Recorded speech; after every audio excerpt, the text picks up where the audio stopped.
What's going on, guys? Another episode of Chop It Up, only on 1:37 p.m. I am Brandon Bryant. And I'm JH, and on this show, we break down business and culture through an entrepreneurial lens. From million-dollar deals to flipping kicks on eBay, whatever your side hustle is, we're here to help you make it happen. So a lot of you guys have been engaging, leaving questions and comments, and we so appreciate that. So we figured we'd let you know we heard y'all. Okay, so we want to let you know that we're paying attention to the comments and the questions. Let's go ahead and take a stab at a few of them. What do you think? Yes, question number one is from Cameron Blackwell, and he asks, how do you guys suggest marketing and amplifying with a low budget? John, you want to jump in here real quick? Yeah, you know what? Look at my mug. What does it say? I love ROI. Okay, so this is my kind of question, my guy. So Cameron, listen up. There's a lot of things that you can be doing for free or damn near free to get a return on investment on your marketing. For instance, it costs you nothing to type in hashtag whatever industry you're in and engage with the top 100 comments every day. You can do it for an hour every night while you're taking a shit. You can do it for an hour in the morning before you get your day started. Like there's a talk about ROI, there's high ROI there. Collabs on Instagram is still the #1 way to grow, okay? So I personally have made a list of the top 100 entrepreneurial pages, the top 100 Black excellence pages. These are both communities that I resonate well with, and I will DM every single one, and I found at least 10 pages that are comfortable syndicating my content, meaning when I make content, I share it with them and they share it with their audience. So that's a really nice arbitrage opportunity to grow your audience. So one is jumping into the hashtag that's relevant to you and engaging with that conversation. Two is collaborating with pages that have audiences similar to yours. And three, my friend, is giving value up front. That doesn't cost you anything but effort. Okay, so that's my take on it. What about you, B? I would just want to piggyback on that. Consistency and quality of the content, right? Like that doesn't necessarily have to take money. So the consistency part is your reps. You want to get as many reps as possible. She wasn't with me shooting in the gym. And a lot of people say, you know, it's quality over quantity, but I believe it takes quantity to get to quality. Okay, so yes. Boom. All right. Knowledge bomb. All right, so understand that part. If you're very consistent, you have quality content, when you go out and meet someone at a conference, when you meet them at a bar or whatever, and they go and check out your stuff, make sure that you have that consistency and that quality. When they look you up on Google, when they check you out on social media, if your brand holds true, then maybe they want to work with you. Eventually, they get into your sales funnel, and maybe they either share your content or they buy some of your product. So make sure you stay focused, they're consistent, in that high quality content. So say for a moment, Cameron, I'm not sure how much money you have to spend, but say for a moment that you have $20, okay? $20 a month that you want to dedicate towards video ads. Right now, the average cost per impression on Facebook video is 2 cents. 2 cents. So you want to talk about high ROI, you can target based on interest, based on zip code, based on geography, based on a lot of things, and you can make sure that your content that you're putting a lot of effort to produce is being seen by exactly who you want to see it. Cameron, thanks for sending that in. Hopefully this is super helpful for you. And guys, again, we're here to elevate your game. Keep sending those comments in. Yes. So moving on to comment number 2. This one's from Chris McLeod. Here it is. Twitter is a platform that I underutilize. I think I'd have to start a new account and just go from there with more updates and content. Is that correct? Well, so essentially the question is, hey, Twitter is being underutilized. I want to jump in, but my old profile is filled with a lot of irrelevant things. Should I start a new one or just build off the old one? Brandon, what do you think? Yo, start that new one. It's super hard to delete all the 400 tweets that have nothing to do with your business. Yeah. So just start a new one. And with Twitter, it's not necessarily about the size of your following, it's about the quality and the content that you're putting out. So also make sure you insert yourself into conversations when you're on Twitter, and make sure they're like thoughtful and succinct. And then the last part, think about who you're actually following, right? Because you got to be very ruthless about the people and the information that you let into your space. And other than that, I think you'll be good. Yeah, I agree with those. For me, the way I think about it is Twitter is like the cocktail party of the internet, right? So if you walk into a room and you don't say anything, no one's gonna know who the fuck you are, right? And so you gotta chime in, you gotta be a little social, you gotta listen more than you speak. Feel free though to bounce from conversation to conversation, and your profile should feel very you. It should feel like a good representation of who you are actually. And if your old tweets don't serve that, then Brandon's right, it might be easier to just start clean. If your old tweets are not that egregious, then personally I would just build on top and make sure that you're tailoring your bio and your photos and what have you to this, refreshed image. But I agree, Twitter's underutilized right now. Huge. I'm jumping in pretty often these days. So anyway, let us know what you decided, Chris McLeod. Did you start new? Did you continue the old one? And did you find this helpful? And you know what? Let me know on Twitter, actually. Respond to us on Twitter so we can hit you back and see what you ended up doing, okay? Hope that was helpful. In case you missed it, student loan debt is at an all-time high. So much so that it's being referred to as the next financial crisis.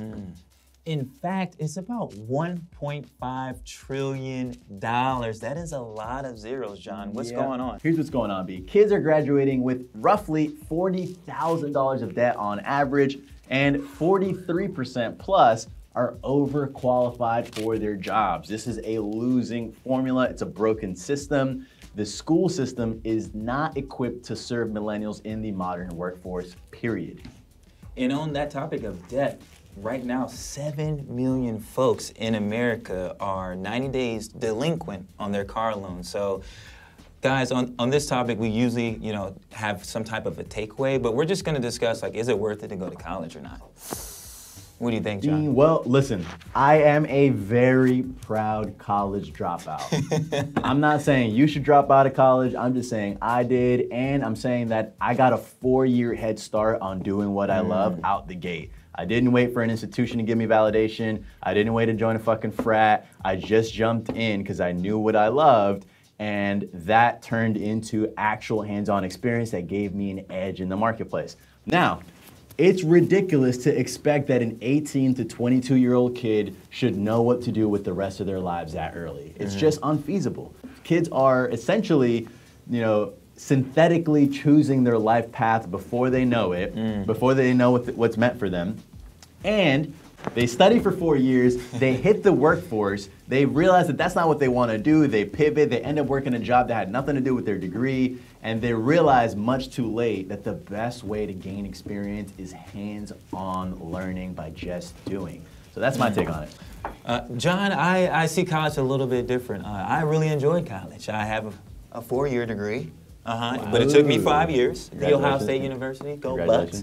Also met my business partners there. So I think college is a big time for you to mature. It's a time for you to try things out. And it's like a structured environment where you can play and not be too crazy, not have a ton of responsibilities. And then eventually you can, grow up and actually graduate and get a real job. So, but look, there's a lot of different ways to win. I'm just really passionate about letting kids know, particularly kids that don't thrive in structured environments like me. I like that. That not going to college these days is as viable as going to college, in my humble opinion. Especially if you want to if you want to be in business or in entrepreneurship, if you want to be a creative, if you want to be in all of these new careers that are now possible in the 21st century, I firmly believe that college is not a requirement. There are many ways to win. If you thrive in a structured environment, perhaps college is for you just so you can gain access to the network, like in Brandon's case. If you don't thrive in a structured environment, just know that all of the new career paths that are popping up in the 21st century are perfectly viable for you, even without a college education. I'm living proof. So let us know in the comments if you agree, if you disagree, if you went to college or not. This is a debate that I'm very passionate about, so please let us know what you think, because we are hearing y'all. Deal Talk, my favorite segment, and on this episode, we're talking about Airbnb. Now, whether you're a company valued at $3 million or $31 billion, you still gotta be focused on growth. So what's the news here, Brandon? Yeah, and that's a fact, growth, no matter what's going on. So Airbnb actually just acquired Hotel Tonight. I actually use this app quite a bit when I travel, and it's a very, very interesting deal, and it shows that no matter what, that you have to have the opportunity to continually grow, and it's IPO season coming up 2019, so pretty pumped about this. Yeah, I mean, they just recently announced that they may delay their IPO to 2020. But listen, we covered Uber and the IPO here, and just like Uber and Uber Eats, Uber's growth plateaued, and Uber Eats is actually their fastest growing business unit. And so I look at Airbnb and I see a similar play here. Their growth is slowing even though they're at maturity, and so they made a move to acquire Hotels Tonight because as popular as Airbnb is amongst millennials, hotels are still by far the most common way that regular folks travel. So them acquiring Hotel Tonight essentially grants them a new core vertical, a new opportunity to grow quickly and disrupt the hotel model a little bit more directly. Yeah, and Airbnb has already been giving out boutique and luxury hotels. They've also added new experiences and excursions, and they're basically turned into an online travel agency. So they're coming for Priceline, they're coming for Expedia, etc. So this is going to be a really interesting space, and I'm pretty sure they're going to be doing a lot more acquisitions and new revenue verticals in the future. So things are heating up, guys. What we are seeing for sure, though, is consolidation amongst the top. Whether you're Uber, Airbnb, Procter & Gamble, the big players continue to consolidate and get bigger and bigger, making it a little bit more challenging for new startups to enter and offer some competition. So I'm curious what your take is on that. Let me know. You as a startup founder, how do you feel about the acquisition? Are you looking to get your dollars up and get acquired, or are you looking to take the big man on toe-to-toe? Let us know. Curious what you think. And also, which way do you travel? Do you travel Airbnb? Do you travel by hotels? Let us know so we can stay on the pulse. Or do you couch surf? Or do you couch surf? Probably a lot of couch surfers amongst you guys. Let us know in the comments below, guys.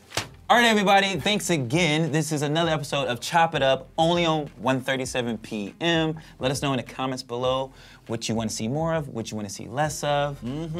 And listen, guys, we're having a fun time. We're so glad that you guys are engaging in the comments. We actually read them, and it means a lot to us. So we're paying attention to where you want us to take this show. We hope you're finding this as valuable as we are. Till next time. Peace. All right. Cool. How do you feel about that one? We're getting new merch today, 137. Can't wait. Next show, 137 merch. Yeah, let's do it.